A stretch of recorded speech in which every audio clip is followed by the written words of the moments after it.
Hey guys, tonight we're talking about medieval discoveries, the kind that made people stop and think, we have learned something, unfortunately. So, before you get comfortable, take a moment, like the video and subscribe, but only if you genuinely enjoy what I do here. And let me know in the comments where you're tuning in from and what time it is for you. It's always fascinating to see who's joining us from around the world. Now, dim the lights. Maybe turn on a fan for that soft background hum, and let's ease into tonight's journey together. One of the most unfortunate medieval discoveries was also one of the least reversible. The human body is extremely easy to open and extremely bad at being put back together. Once medieval scholars began studying anatomy with any seriousness, they realized that humans were not in fact designed with maintenance in mind. Early dissections revealed a body arranged like a poorly packed travel bag. Organs were stacked tightly together, soaked in fluids no one could identify, all performing vital tasks that nobody understood. Surgeons could confidently announce, "This is the liver," in the same way someone today might say, "This is a mysterious cable behind the television that you should not unplug." Unfortunately, they unplugged it anyway. This discovery didn't improve medicine overnight.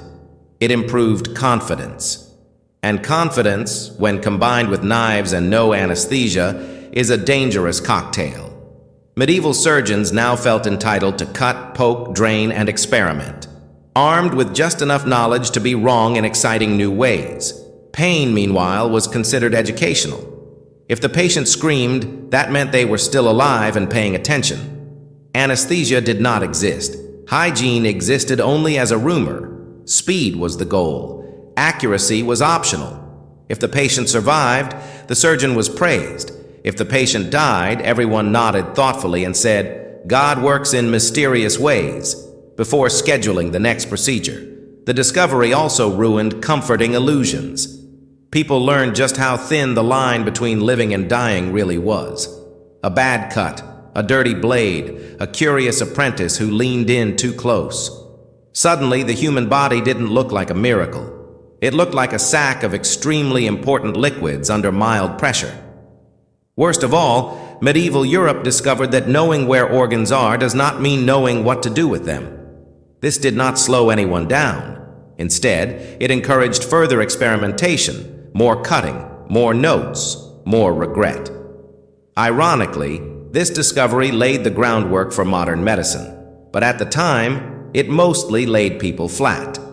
Knowledge arrived centuries before safety, ethics, or the revolutionary idea that maybe washing your hands was worth trying. The medieval world learned something profound and deeply unsettling. Humans are fragile, temporary, and poorly assembled. And instead of backing away slowly, they leaned closer, knife in hand, and said, "Internesting." Once medieval Europe learned how the human body was assembled, it immediately asked the next logical question, not how do we heal it, but how much of this can it take before it stops working? And thus began one of history's least necessary research projects, the precise measurement of human pain.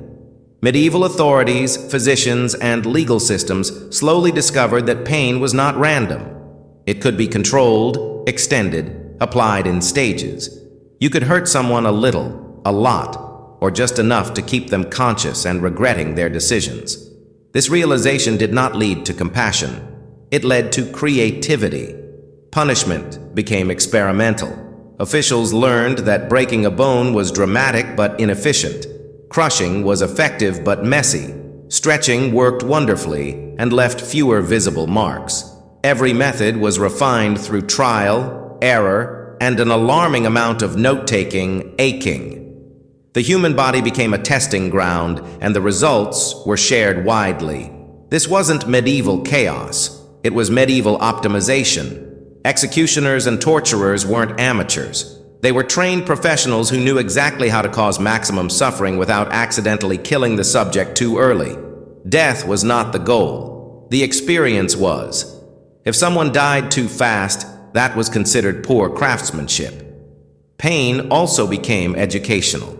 Confessions obtained under torture were considered reliable, which is fascinating because pain makes people say anything to make it stop. But logic was not the priority. Fear was. Authorities discovered that watching pain was just as effective as experiencing it. Public punishments taught entire crowds to behave without needing to punish everyone individually. And people watched enthusiastically. Markets shut down. Families brought children. Snacks were consumed.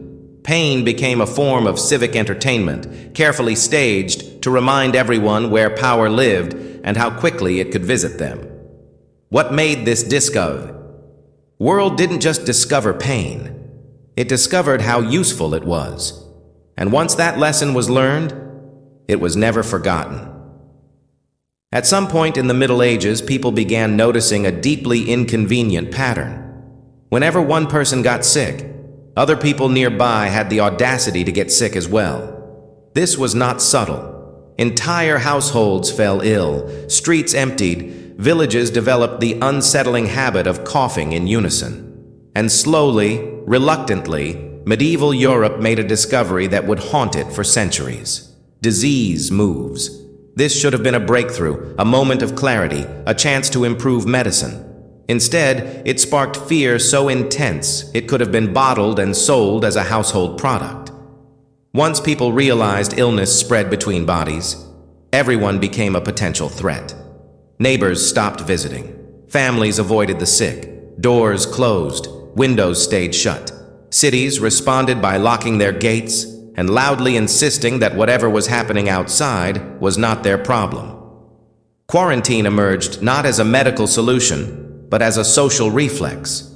If someone got sick, you sealed them in their house and hoped very hard.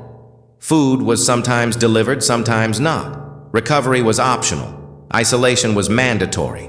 And then came blame.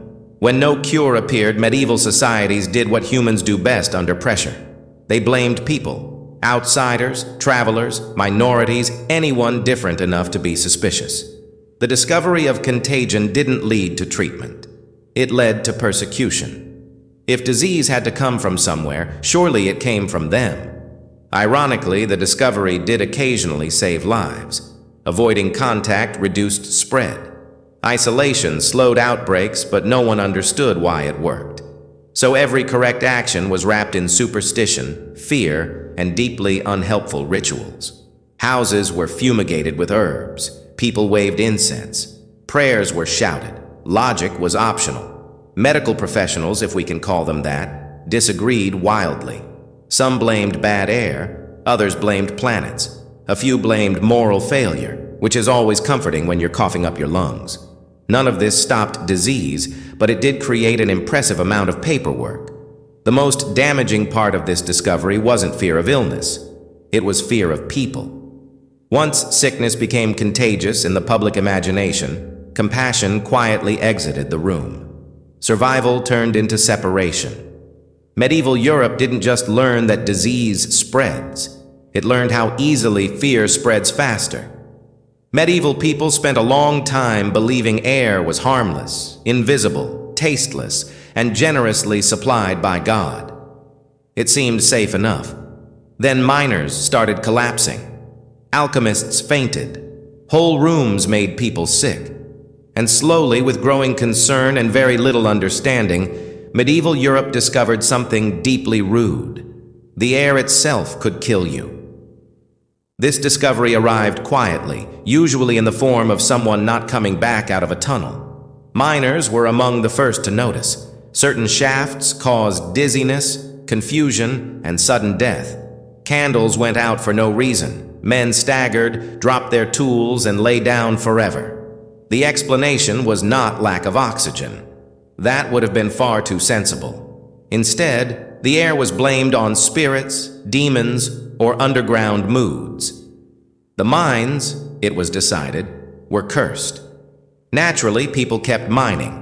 Alchemists had similar experiences. They mixed substances, heated them, leaned in close, and inhaled fumes that quietly rearranged their internal organs. If someone collapsed mid-experiment, it was usually interpreted as proof they were very close to a breakthrough. Apprentices were encouraged to take notes and step closer. This led to a fascinating working theory. Poisonous air was selective. If it killed you, you were weak. If it didn't, you were meant for greatness. Survival bias became a research method. Cities made their own contribution to airborne danger. Tanners, dyers, metalworkers, and butchers all produced fumes that turned neighborhoods into slow-motion hazards. Medieval towns were dense, smoky, and enthusiastic about burning things indoors. Ventilation was not a priority. If smoke filled the room, that simply meant the fire was working. The discovery that air could harm you didn't lead to safety measures. It led to rituals. Herbs were burned to clean the air. Bells were rung. Windows were opened occasionally, just long enough to let the cold in and morale out. Ironically, medieval people were half right. Air was dangerous, just not in the way they thought.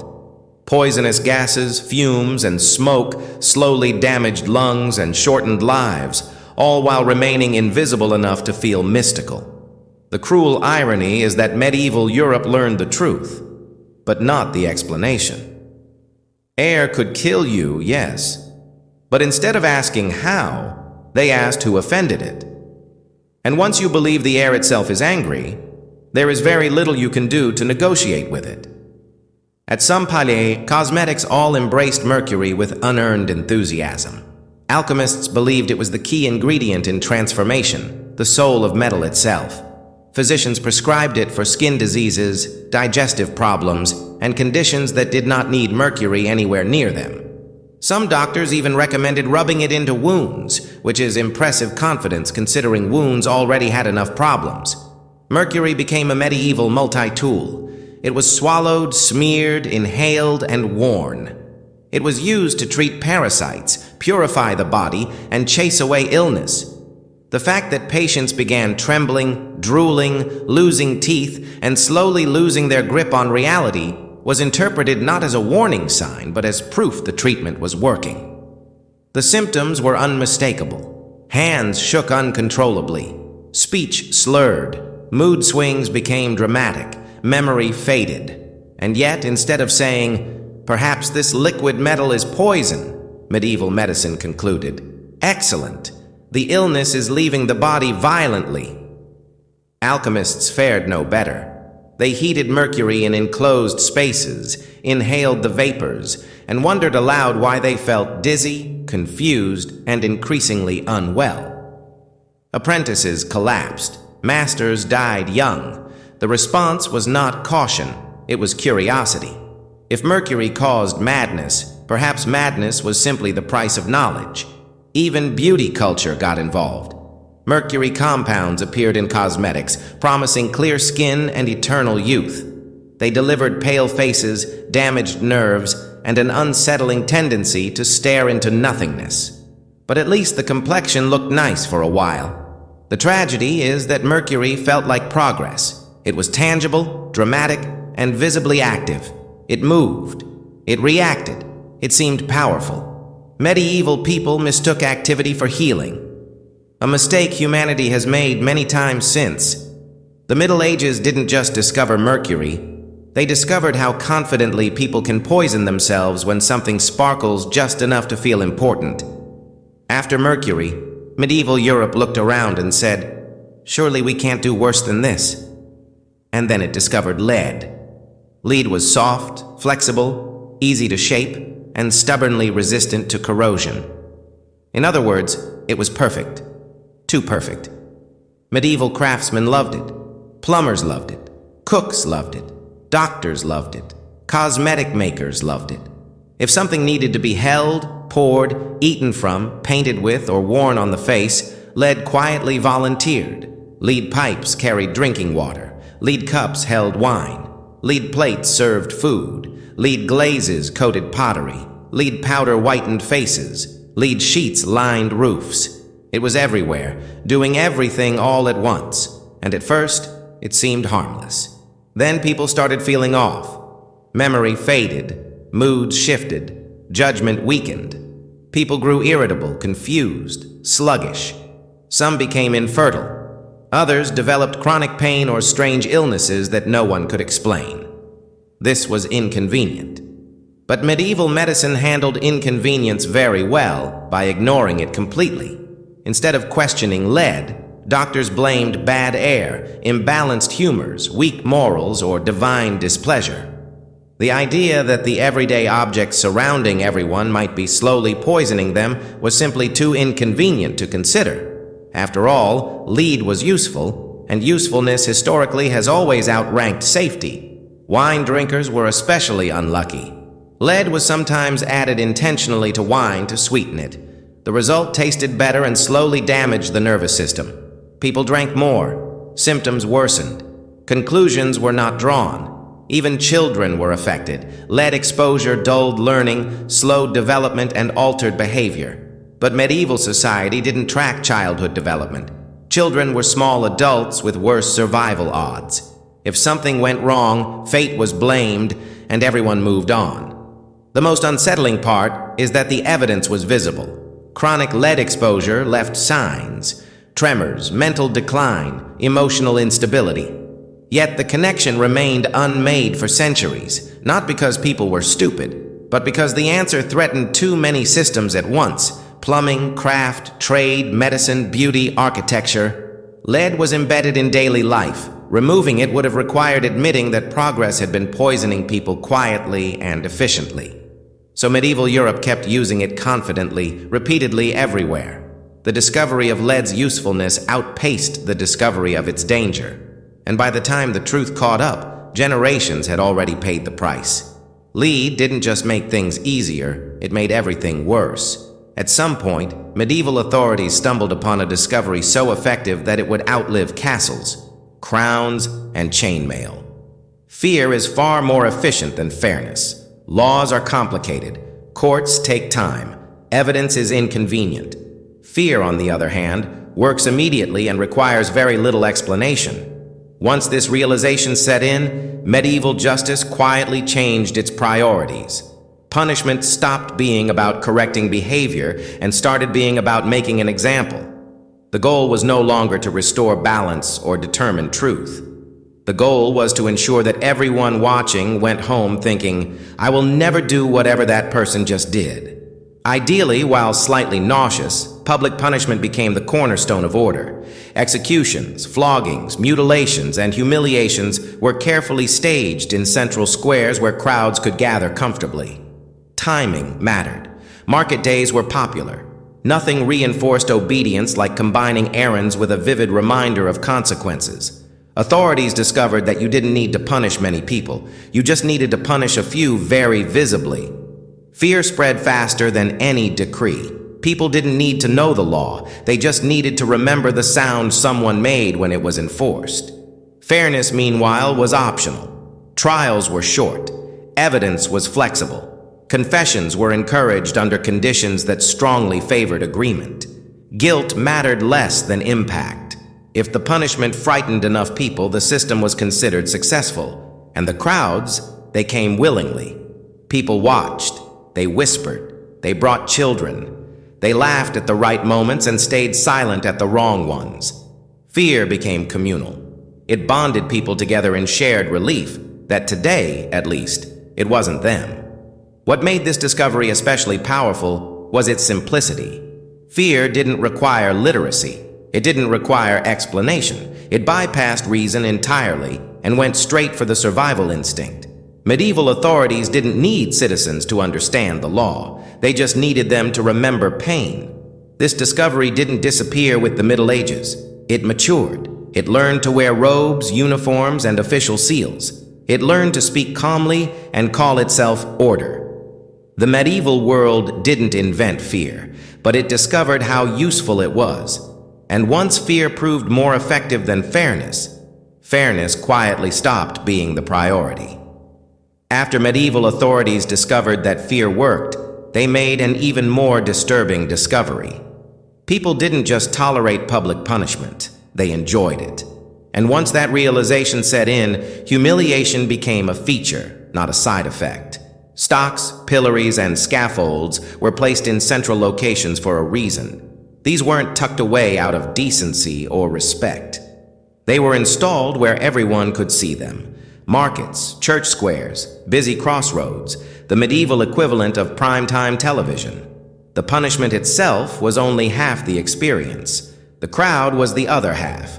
People gathered early. They brought friends. They brought children. Vendors sold food nearby because nothing pairs better with civic discipline than a snack. The condemned wasn't just punished. They were displayed, labeled, mocked, reduced from person to lesson. Humiliation turned out to be incredibly efficient. Pain ended eventually. Shame lingered. Being laughed at by your neighbors, spat on by strangers, and immortalized in local memory did something deeper than bruises ever could. Medieval society learned that destroying someone's dignity was often more effective than breaking their body. And the crowd participated eagerly. People shouted insults. They threw rotten food. They laughed at the correct moments. This wasn't chaos. It was structured cruelty. Everyone knew the rules. You laughed when expected. You looked serious when the punishment demanded gravity. It was community bonding through shared discomfort. What's especially unsettling is that public humiliation made spectators feel safe. Watching someone else suffer reassured the crowd that order still existed, that rules were enforced, that chaos was contained, preferably in wooden restraints at eye level. Authorities loved this discovery. Humiliation was cheap. It required no executioner's skill. It didn't even require lasting injury. All it needed was an audience willing to participate, and medieval Europe had plenty of those. The condemned were often left for hours, sometimes days, exposed to